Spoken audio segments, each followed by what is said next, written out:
پانچواں نوٹ کیجئے گا، یا ایھا الذین آمنوا، سورہ صف میں اللہ رب العزت فرماتے ہیں آیت نمبر 2 میں، یا ایھا الذین آمنوا، اے وہ لوگ جو ایمان لائے ہو، لم تقولون ما لا تفعلون، ایسی باتیں کیوں کہتے ہو جو کرتے نہیں۔ صحابہ کرام کے دور میں کچھ لوگ آتے رسول اللہ کے پاس اور آگے کہتے یا رسول اللہ ہمیں بتائیے کہ سب سے زیادہ اللہ کو پیارے اعمال کون سے ہیں؟ رسول اللہ بتاتے یہ اعمال یہ اعمال۔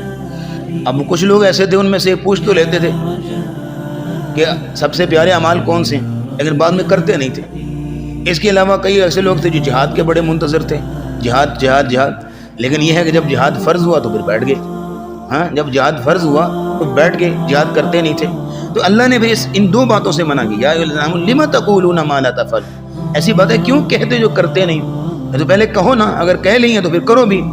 اسی طرح ایک جو ہے نصیحت کرنے والا کہیں پہ بھی نصیحت کر رہا ہے تو اس کے لیے بھی یہی ہے کہ لم تقولون ما لا تفعلون، ایسی باتیں کیوں کہتے جو کرتے نہیں ہوں۔ یعنی مطلب یہ ہے کہ قول اور فعل کا تضاد نہیں ہونا چاہیے، جو انسان کہے اور وہ کرے بھی۔ اللہ رب العزت ہمیں ایسا بنا دے۔